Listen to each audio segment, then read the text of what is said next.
Hey, I'm Hunt, and this is Hunt on LSU, your channel for LSU Fighting Tiger football talk. Enjoy the video. We want you to leave a comment below, hit that like button, and subscribe right below the video. Enjoy. Always football season to an extent around this part of the world, so we'll squeeze a little football in here as Mark Schlabach from ESPN.com put together his post-spring top 25, and I took a look at it, and there are a couple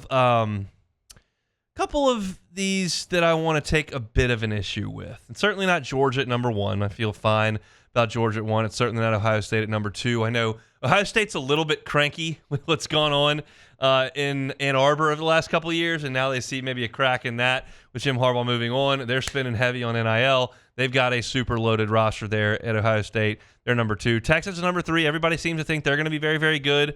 And I probably give them the benefit of the doubt there. Obviously, you've lost some significant talent with Xavier Worthy and A.D. Mitchell at wide receiver. You lost 2 highly drafted defensive linemen as well. But you got Quinn Ewers back, and that's a team that's recruited really, really well there in Austin.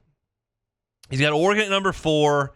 I don't pretend to know a ton about Oregon. I know Bo Nix has moved on, and Dillian Gabriel's taken over there. I know Evan Stewart has moved in there, and that's obviously a guy that's got a ton of talent that we saw in College Station the last couple of years, but I don't have any quibbles with that. Notre Dame at 5, I would push back on that a little bit.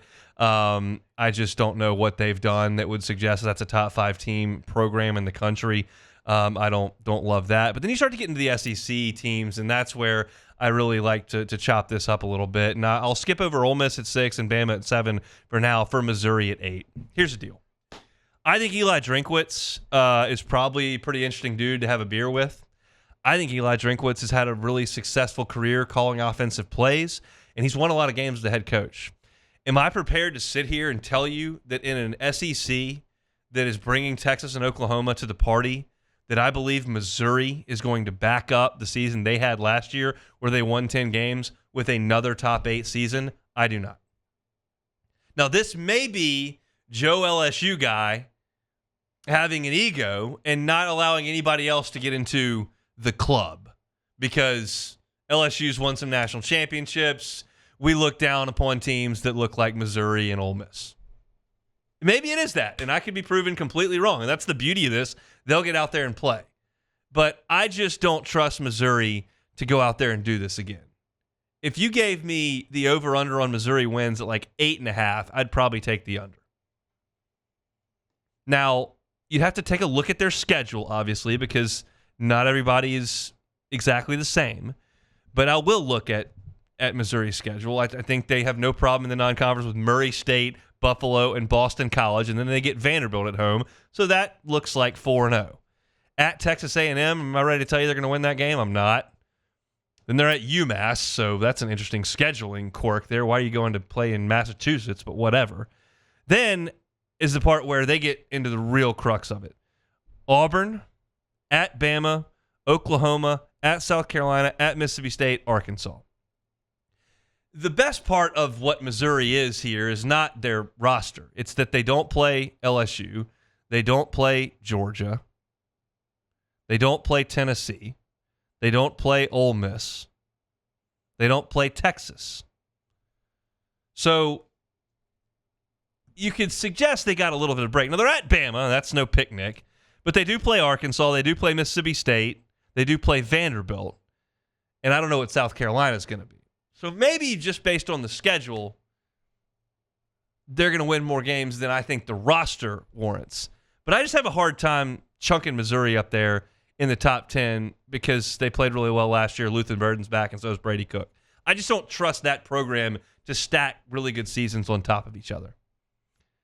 And so that brings us back up to Ole Miss and Alabama, which are in completely different situations. One is in a state of transition. The other is in full speed ahead, let's get this done mode. And the suggestion is that Ole Miss catches a rather favorable schedule as well. That's what Mark Schlabach writes in this piece. And, okay, if you look at it, they don't play Alabama this year. They do not play Texas A&M this year. They do not play Texas this year. But they do catch Georgia. They're at LSU. They got Oklahoma. And then the lesser teams that they play would be Mississippi State, Arkansas, Kentucky maybe, and then you have to throw, I guess, Florida in that group, which is weird to toss that in as the lesser teams. But based on today's news that we're going to talk about a little later, Florida may not even have a head coach for that game. So maybe it's just a little more schedule than not, even though I think Ole Miss is going to have some trouble with some of those games, namely in Tiger Stadium and certainly with Georgia. And then Alabama. What does this look like? I don't know. But I'm fascinated to watch. For years, you already knew when you showed up Labor Day weekend what was coming out of that tunnel in the Crimson. It was going to be a team full of 5 stars, full of first-round picks. It was incredibly well prepared, incredibly disciplined, and was going to fall out of bed and win 11 games. That is gone. They still got some 5-star recruits. They got some guys that will be drafted high. I don't know how well they're coached. I don't know how disciplined they are. And I don't know what happens when they fall out of bed. But I doubt it is a 11-win baseline, which is what we dealt with for 15 years. So I think there's intrigue in what Alabama is. Mark Schlabach says they're 7th. And that should right there speak to how different things are. When was the last time you think they got ranked 7th in any sort of college football preview poll that was put out in May? Decades. So where's LSU? Mark Schlabach puts the Tigers in at number 14. So the Tigers going to have a new look on offense. Jaden Daniels, Malik Neighbors, Brian Thomas gone. Garrett Nussmeier picked up where he left off in the bowl game. 7 of 7 in the spring game. He's got Joe Sloan, Xavier Thomas, C.J. Daniels. And Brian Kelly brought in Blake Baker to turn around a unit that ranked 81st in scoring defense and 118th in pass defense in 2023. They still got to replace Mekhi Wingo, Mason Smith. And we'll see if they can do that. You got defensive end Gabriel Relaford, an early enrollee that was a bright spot in the spring. They also picked up a transfer defensive tackle in JVR Suggs from Grand Valley State last week for depth. The secondary continued to have breakdowns in the spring game. Okay, that's pretty comprehensive breakdown, and I think everybody's kind of on the same page as that. And I'm trying to develop a big deal of confidence in Blake Baker's ability to overhaul this thing. But it's still, as I sit here in May, I look back and I can't get that image of teams just going right up and down the field out of my brain. Like, it was almost embarrassing to sit there and watch Texas A&M go right up and down the field in the first half of that game last year. They were on their 3rd quarterback. He was a transfer from a lower level who couldn't break a window with a football. And they just went right up and down the field. And that it's just burned in my brain. Not to mention the Ole Miss game, the Missouri game, Bama game, Florida State game. Like, we all know those. And because LSU won the A&M game, it may not be as fresh in people's minds. It is mine. And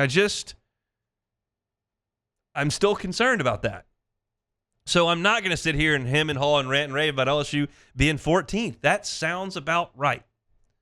I think the chalk on this LSU team as we sit here in May, I reserve the right to change my mind. Probably will in August. I think the chalk suggests something around 9-3. And 9-3 is probably right there at 14 out of the playoff. You catch a break here or there and you turn it into 10-2, all of a sudden you're 11th and you're in the playoff. You get on the wrong side of a couple of breaks and you go 8-4. Well, now you're back towards the low 20s and you're out of the playoff. But like, that seems about right to me, 14. If the offense is humming like we hope and the defense is fixed like we hope, I think 10-2 is right there. If there are bumps on either side of the road, I think 14, 15, 18, 20 sounds about right. Today, in May. And I think Mark Schlabach's kind of got that pigeonholed where it probably ought to be. You're right there in the discussion with Tennessee, who he's got 15th, Clemson, who he's got 16th, Oklahoma is 18th. Like, that feels like the waters LSU is swimming in right now. I don't think LSU is necessarily swimming in Georgia's waters right now, Ohio State's waters right now. And everybody, Texas had a better year last year than LSU. But I think right there around 15 seems about right, and that's where Mark Schlabach has LSU penciled in his post-spring top 25. You can read that story over on ESPN.com. Hey, thanks for watching Hunt on LSU. Before you get out of here, do us a couple of favors. Hit that like button, leave your comments below, and subscribe to the channel for all your Fighting Tiger football talk. See you next time.